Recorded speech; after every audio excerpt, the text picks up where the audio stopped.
La race, c'est justement la condamnation du racisme. Donc vous voyez, avec c'est le surnom de la mauvaise, de la soi-disant fausse bonne idée en quelque sorte, et à force de vouloir en faire plus, ils vont finir par en obtenir moins. Allez Fabien, vous avez droit à une toute dernière question, mais rapide. J'ai lu un entretien que vous avez Jean-Luc Mélenchon accordé au journal La Revue. Vous dites: j'ai en tête le nom des principaux ministres et de mon Premier ministre, si je suis élu. On peut le connaître, votre Non, Premier monsieur, ministre, vous ne pouvez pas le connaître parce que je ne le déciderai et rendrai public qu'après les élections, parce que je suis éminemment respectueuse. Mais vous avez déjà choisi du fonctionnement républicain.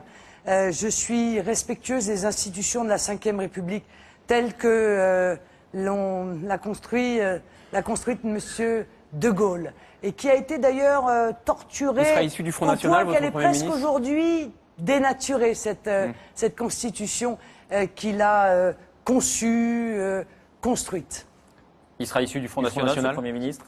Non, probablement il ne sera pas issu du Front National, justement pour lancer un signal de rassemblement à l'ensemble du peuple français, pour lancer le signal que nous sommes engagés dans une grande entreprise de redressement de notre pays, et au-delà des considérations partisanes. C'est-à-dire qu'il pourrait venir d'un autre parti que le Front National ou pas de parti, vous savez, monsieur. Voilà. Bien.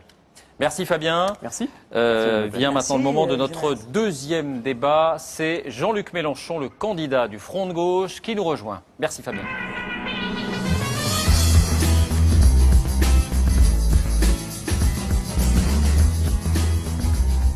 Bonsoir Jean-Luc Mélenchon, soyez le bienvenu. Bonsoir madame. Vous avez 20 minutes pour débattre. C'est vous qui commencez, Jean-Luc Mélenchon. Oui. Tout à l'heure, madame Le Pen, vous vous êtes donné à bon compte le beau rôle à propos de l'égalité entre hommes et femmes. Et ce qui nous séparera, nos deux courants, depuis toujours et pour longtemps, c'est que nous nous sentons, nous les militants de l'égalité humaine, par-delà toutes les différences. Et tout à l'heure, au hasard d'une question, vous déclarez oui, je suis pour l'égalité entre les hommes et les femmes. Mais madame, la première égalité, et vous le savez, c'est de pouvoir disposer librement de soi, de son corps. Or vous êtes pour supprimer le remboursement par la sécurité sociale de l'interruption volontaire de grossesse. Ce qui signifie que ce droit qu'aujourd'hui vous ne combattez plus, il n'y a plus un seul bulletin de vote dans notre pays contre le droit à l'avortement. Mais vous voulez le réserver seulement à celles qui en ont les moyens. Je dénonce cette hypocrisie. Votre réponse, Marine Le Pen. D'abord, monsieur Pujadas, j'aimerais quand même vous dire quelque chose, parce que c'est un peu facile. Je voudrais vous dire que moi que vous voulez parler. Les Français attendent un débat serein et constructif lors de cette élection présidentielle, parce que les enjeux qui sont ceux de notre pays sont extrêmement importants. Or, en organisant ce débat, vous ne répondez pas aux attentes des Français. Vous ne les entendez pas. D'ailleurs, on se pose la question de savoir s'ils vous intéressent, à part peut-être pour l'audimat qu'ils apportent. Parce qu'on voit bien que ce débat a été organisé uniquement pour une logique commerciale. Vous êtes un peu le Paul Amar des temps modernes. Hein. Vous auriez pu nous donner peut-être une paire de gants de boxe. D'ailleurs, monsieur Mélenchon a tout de suite parlé de combat de boxe, de me traîner, je crois, d'un bout à l'autre du ring, avec ses dents peut-être. Et vous êtes tombé dans cette politique spectacle, dans cette politique vous voulez pas me répondre? Vous allez faire durer ça combien de temps? Qui est profondément... je suis là. Attendez, Jean-Luc Mélenchon. Quand vous tombez sur un contradicteur qui n'est pas complaisant, c'est fini, hein, vous n'êtes plus là, vous. Profondément... Attendez, Jean-Luc Mélenchon, laissez parler Marine Le Pen, puis moi je dirai un mot également. D'accord. Déshonorant. Parce qu'on est aussi sur le service public. Et que imposer un adversaire à quelqu'un qu'on invite dans une émission, ça ne s'est jamais vu, ça ne s'est jamais fait, contrairement à ce que vous avez pu dire, vous ou votre patron. Et je trouve qu'une fois de plus, c'est une méthode qui m'est réservée. On sait comment s'est passé le premier des paroles et des actes. D'ailleurs, là aussi, il y a eu une méthode qui m'a été réservée. Après, on a changé le show. Alors, je vous réponds. Monsieur Mélenchon... Permettez-moi de dire un mot, ne serait-ce que pour nos téléspectateurs.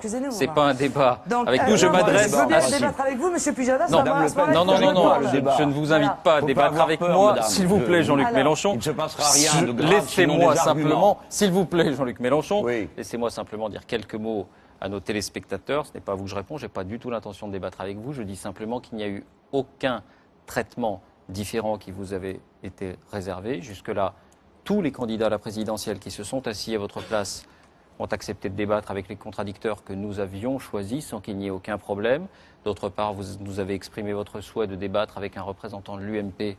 Il se trouve que c'était aussi dans nos projets. C'est ce qui a été fait. Je crois que ce débat a été de bonne tenue. Je ne pense pas que cette émission vise la publicité. Je crois que le niveau des débats que nous avons eus jusqu'à présent le montrait amplement. Si vous voulez répondre à Jean-Luc Mélenchon. C'est pas vrai, mais c'est vrai que c'est une belle affiche. Hein. Mélenchon-Le Pen, il va y avoir du sang. C'est un débat intéressant. C'est pas obligé si vous avez une réponse, Madame Le Pen. Il y aura il y aura des arguments. Et ça, je vais vous dire, Monsieur Pujadas. Prenez au sérieux les gens qui nous regardent, Madame. Et ça, je vais vous dire, Monsieur Pujadas, je trouve encore une fois que parce qu'on est sur le service public, c'est indigne. Alors, Monsieur Mélenchon, je veux dire pourquoi ce débat n'a pas de sens.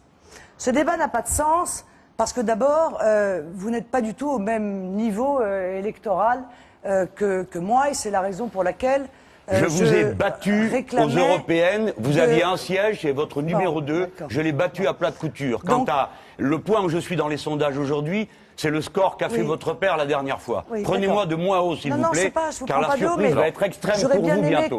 Marine Le Pen va vous répondre. On va essayer de garder à ce débat la même tenue qu'il y a eu dans le précédent. Comme je suis dans le trio de tête, bon, j'aurais bien aimé, évidemment, seul capable pour l'instant, en tout cas, d'être au second tour de cette élection présidentielle, pouvoir débattre avec ceux dont je pourrais éventuellement prendre la place au second tour, c'est-à-dire soit, évidemment, M. Hollande, soit M.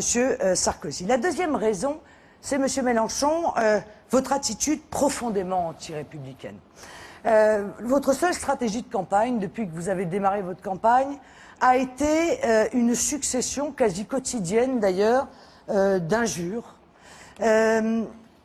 D'injures violentes, d'ailleurs, avec la violence qui vous caractérise. Attendez, laissez-la terminer, s'il vous plaît, Jean-Luc Mélenchon. C'est ainsi que, le 18 janvier, lors d'un point presse à Metz, vous m'avez traité de semi-démente, de chauve-souris. Ça vous laisse une bonne moitié. De vampire. S'il vous plaît, Jean-Luc Mélenchon, on laisse terminer Marine Le Pen. Le 8 février, Marine Le Pen, que vous êtes bête. Que le 31 février, la malheureuse Marine Le Pen qui va d'une stupiditude à l'autre. Stupidité. Le 19 février, je vais vous pourrir la vie jusqu'au dernier jour. Pas la campagne, hein, la vie. Je vais vous pourrir la vie. N'exagérez pas, madame. Ce matin ou hier, un grand dérangement mental qui serait évidemment votre névrose contre les étrangers est un grave problème. Je ne compte pas le terme de barbare, de fasciste, qui d'ailleurs fait l'objet d'une poursuite devant le tribunal correctionnel. Eh ben, on va voir. De spécialement malfaisante, ou l'appel au nettoyage politique, qui m'a fait penser, moi, au nettoyage ethnique, d'ailleurs, qui, d'ailleurs, a poussé un grand nombre de militants de M. Mélenchon à venir attaquer mes meetings. C'est faux. Et m'empêcher de parler par la violence, comme ils l'ont fait lors de l'invitation qui avait été lancée par des étudiants à Dauphine, où je n'ai pas pu aller m'exprimer, puisqu'ils avaient, par la violence, envahi Dauphine. Comme ça a été le cas aussi en Seine-Saint-Denis, où ils ont blessé une journaliste en lançant des pierres. Elle a été blessée à la tête, les forces de police ont dû intervenir, etc., etc. Alors, je vais vous dire, Monsieur Mélenchon, si vous m'aviez insulté, moi, si vous m'aviez insulté, moi, je m'en moquerais. Parce que franchement, en termes d'insultes, vous voyez, j'en ai reçu tellement avec la vie que j'ai eue, que franchement, ça m'est complètement indifférent. Mais en m'insultant, vous insultez des millions de Français. Et pire que tout, monsieur, vous insultez